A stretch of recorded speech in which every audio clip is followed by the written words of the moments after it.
اصل بات جو ہے وہ یہ ہے کہ ہم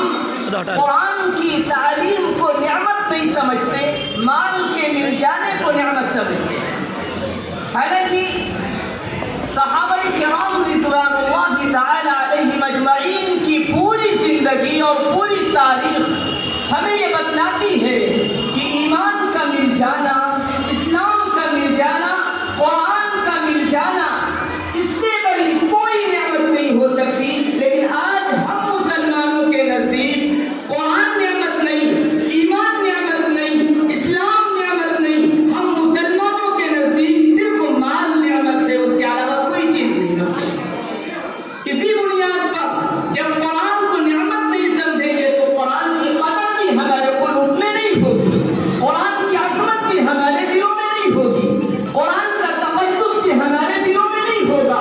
قرآن کے حقوق کی لاپرواہی اور غفلت ہوتی رہے گی، کیونکہ قرآن کو ہم جس طریقے سے اللہ کی نعمت تصور کرنا چاہیے تھا، جس طریقے سے قرآن کریم کو اللہ تبارک و تعالی کی نعمت جاننا چاہیے تھا، اس طریقے سے ہم نے قرآن کریم کو اللہ کی نعمت نہیں سمجھا۔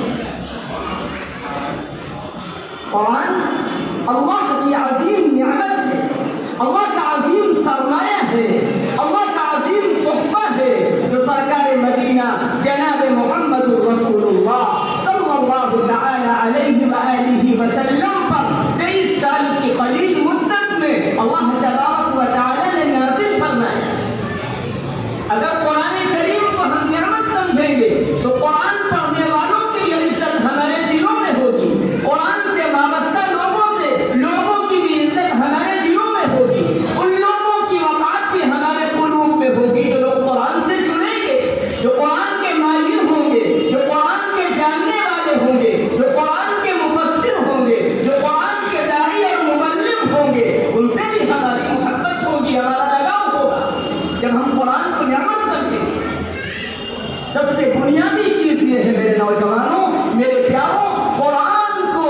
عظیم نعمت تصور کرو۔ ہمارے تصور کرنے سے نہیں ہوگا، قرآن ویسے بھی اللہ کی نعمت ہے، لیکن ہمیں نعمت سمجھنا ہے اس سبب سے کہ اللہ تبارک و تعالی نے ہمیں مسلمان بنایا ہے اور ہمیں اسلامی گھرانے میں پیدا فرمایا ہے اور ہمیں اسلام اور ایمان کی دولت سے سرفراز فرمایا ہے اور نوازا ہے۔ اس لیے ہمیں قرآن کریم کو عظیم نعمت سمجھنا ہے۔ مال کو نعمت سمجھنا یہ بہت بڑی حقارت کی بات ہے، یہ بہت بڑی، آپ گویا کہ قرآن کے سامنے اگر مال کو نعمت سمجھ رہے ہیں،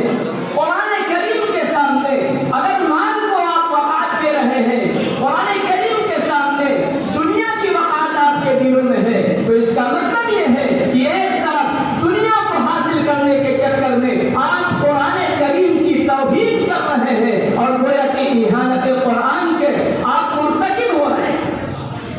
اس لیے میرے نوجوانوں، میرے پیاروں، سب سے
کو حلال کہے اس کو ہم حلال جانیں،